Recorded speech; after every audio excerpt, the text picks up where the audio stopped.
Hola, hoy desde Sampaio Asesores queremos hacer un vídeo para ayudar a aquellas personas o empresas que quieran adquirir un inmueble. Generalmente en la mayoría de los casos será una vivienda, una oficina, un local, pero en principio los consejos son similares, pues porque la problemática jurídica, que es desde el ámbito que queremos enfocarlo, porque luego hay otros ámbitos más comerciales o más personales, pero nosotros queremos ir a los aspectos más jurídicos como es nuestro ámbito y básicamente intentar que con estos consejos se reduzcan los riesgos lo máximo posible. Desaparecer no creo que desaparezcan nunca, pero por lo menos que se reduzcan.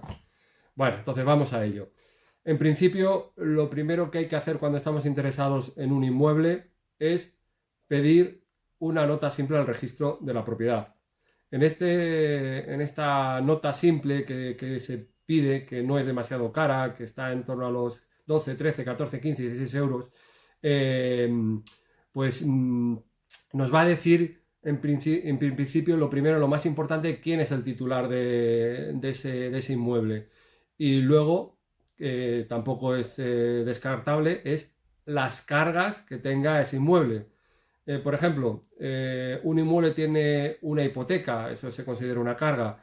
Pues generalmente, digamos que puede ayudar una negociación en la cual a la hora del pago, pues se cancela la hipoteca, se suele hacer en el mismo acto, con lo cual puede ser una anotación que sea importante conocer y que no nos someta a una posterior, digamos, problema en el sentido de que aunque se venda la casa, por ejemplo, la hipoteca continúa, pero puede haber también otras cargas que no sean tan fácilmente, digamos, compensables, solucionables, por ejemplo, un embargo o cualquier otro tipo de anotación que pueda llevarnos a disgustos de importante calado, puesto que generalmente la inversión en una vivienda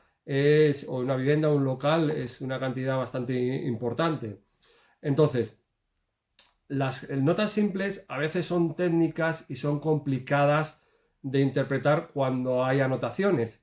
Entonces es bastante recomendable que acudan a algún experto, como por ejemplo nosotros los abogados. Sampaio Asesores se ofrece a ello para analizar y dar una explicación y una posible solución a los posibles incidentes que tenga una vivienda, un inmueble y que nos aconseje a la hora de aceptar la adquisición o incluso no aceptarla. Entonces, pues es bastante recomendable. Luego, otro punto también básico que hay que preguntar y hay que averiguar y tienen que probar los vendedores es si el edificio, en caso de ser, depende de los municipios, entre más de 30 años y 50, es que haya pasado la inspección técnica de edificios. Eso es un punto básico. Generalmente no suele haber problemas. La mayoría de los edificios que tienen que cumplir con esta obligación la suelen tener, pero ojo, y si no la tienen porque hay un defecto estructural, por ejemplo, y no la han dado y está en trámite o cualquier cosa, pues deberíamos de conocerlo a la hora de adquirir ese inmueble. Luego, otro punto importantísimo también son las deudas que puede arrastrar un inmueble. Por ejemplo, deberíamos de comprobar a través de un certificado que no debe el anterior propietario a la comunidad de propietarios. Eh, ¿Por qué? Pues porque las deudas de un anterior propietario pasan con la vivienda. O sea, ese es el problema fundamental, que hay que tener cuidado con eso porque podemos tener que asumir una deuda que no es nuestra. Y también sería bastante conveniente que la comunidad pues advirtiese también si hay pues derramas previsibles, si hay obras de cierto calado que pueden alterar notablemente el pago a la comunidad. Eh, También puede haber incluso procedimientos sancionadores a la comunidad por muchos motivos.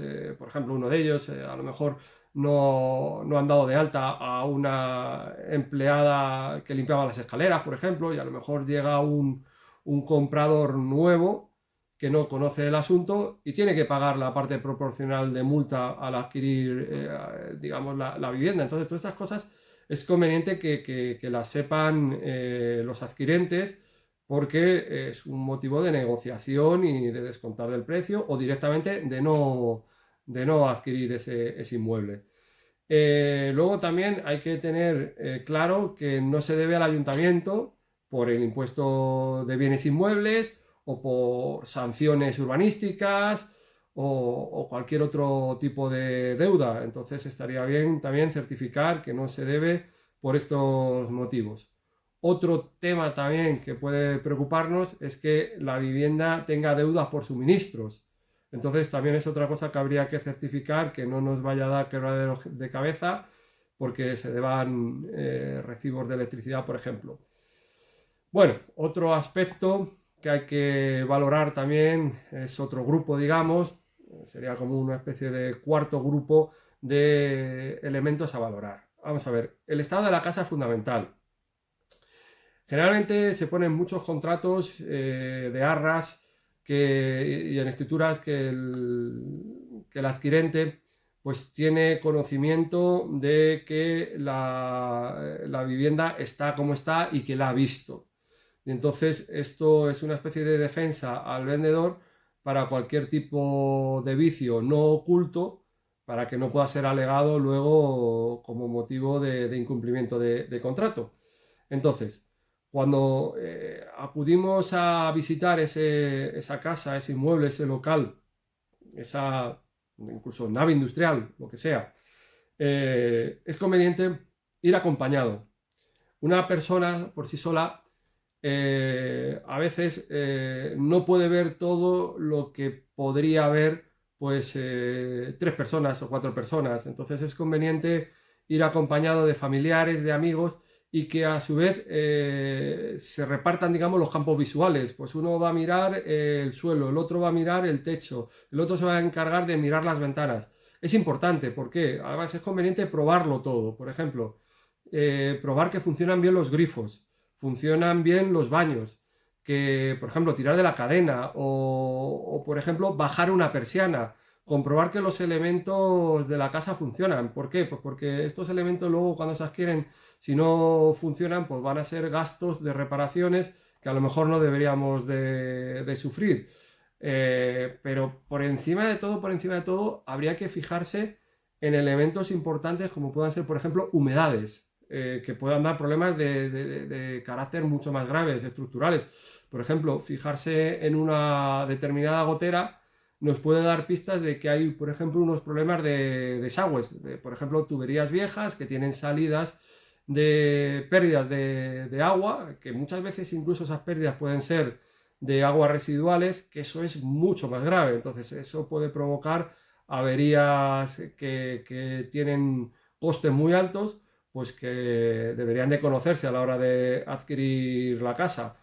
También hay que fijarse en general en las calidades, que por lo menos sean visibles, para también tenerlo en cuenta a la hora de valorar el precio. Y pues otra cosa que se suele también ver es la eficacia energética de la casa, que eso generalmente suele pedirse un certificado con una calificación hecha por ingenieros, en la cual nos va a dar idea de si la casa es eficiente energéticamente y nos vamos a poder ahorrar en calefacción y en aire acondicionado. Por el contrario, no es muy eficiente y vamos a tener un gasto superior en gastos de suministro. De hecho, hay estudios que dicen que de una casa eficiente energéticamente a una que no lo es, puede haber hasta un 50% de gastos en suministros por el aspecto climático interno, por el aspecto de la temperatura. Entonces, pues bueno, estas cosas deberían de cuidarse. Luego, otro quinto grupo sería analizar la ubicación. Es conveniente saber si esa casa tiene, por ejemplo, vecinos ruidosos, si el barrio es conflictivo, si la comunidad también en general genera problemas de convivencia, si ha habido posibles pleitos y cosas relativas, porque actualmente pues, una cosa que se valora mucho es el silencio en los domicilios que garanticen el descanso.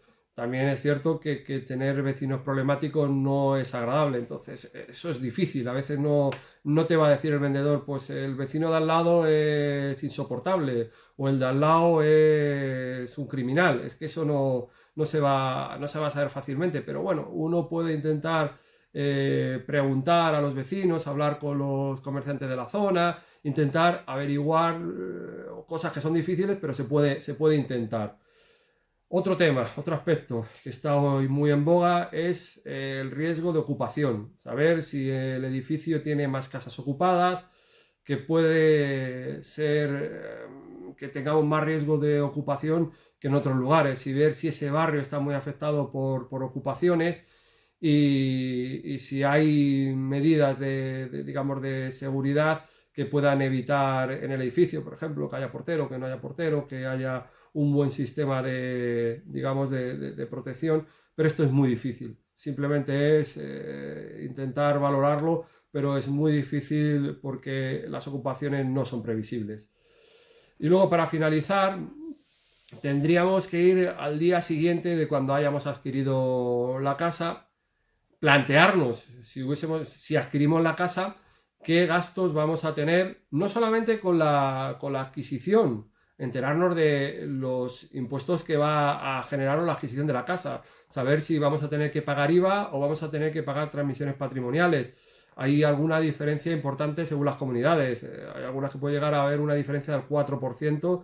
De más, por ejemplo, en el IVA de la Comunidad de Madrid es un 6% transmisiones patrimoniales y en cambio el IVA si es una casa nueva, pues llevaría un 10, con lo cual eso hay que valorarlo. Hay que valorar también los gastos de notario, los gastos que no puede ocasionar la hipoteca, que eso es otro tema que hay que valorar independientemente en otro vídeo, es el tema de las hipotecas adecuadas.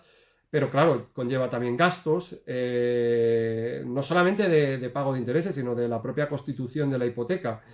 Y luego lo que es el gasto de registro, de comisiones a inmobiliarias, iba a decir etcétera, etcétera, pero no tiene por qué haber muchos más. Esos son básicamente los gastos más habituales. Y como decíamos antes, en el momento que ya tenemos la vivienda, ya estamos dentro, ¿cuál va a ser el día a día de los gastos? Si vamos a tener una comunidad de propietarios, un gasto de comunidad de propietarios muy alto, demasiado alto, pues porque hay piscina, pues porque hay portero, pues porque hay un equipo de seguridad brutal. Todo eso lo tenemos que tener en cuenta, con lo cual hay que preguntar no solamente lo que se paga, como hemos dicho antes, en este momento de comunidad de vecinos, sino los futuros previsibles gastos. Si, por ejemplo, hay que cambiar el ascensor, que eso puede ser un gasto tremendo. Si hay que reformar una bajante de agua, que puede suponer a lo mejor también una inversión importante, las famosas derramas. Entonces, todo esto lo tendremos que saber a la hora de tomar una decisión. En principio, pues que esos gastos estén dentro de nuestros presupuestos a la hora de adquirir la casa y que no tengamos sorpresas desagradables, que ya bastantes sorpresas hay con la subida de tipos de interés como para tener otros gastos añadidos que no se contaba con ellos. En principio, básicamente estos serían los aspectos más importantes a la hora de adquirir un inmueble, una vivienda. Estamos hablando generalmente de edificios donde puede haber vivienda, puede haber locales de negocio. Si son casas individuales, son chalés y no tienen comunidad, pues es un problema menos. Pero en principio, hoy en día, la mayoría incluso de chalés y de locales también tienen comunidad. Por ejemplo, hay que advertir que los locales, cuando adquieren un local y no tienen nada que ver, por ejemplo, en un ascensor, pues por la ley de propiedad horizontal tienen que participar también de ese gasto, independientemente que lo usen o no lo usen. Entonces, por ejemplo, a la hora de comprar un local, habrá que valorar también si hay previstas derramas, aunque no le afecten digamos, a la utilización del propio local. Entonces, pues bueno, el tema de la comunidad es importante. De momento nada más. Recuerden que en el aspecto por lo menos de la nota simple es muy aconsejable que lo analice un experto y en el resto de las cosas ya son bastante más asequibles, digamos, más particulares y nada más que decirles de momento. Hasta el próximo vídeo y agradecerles la atención.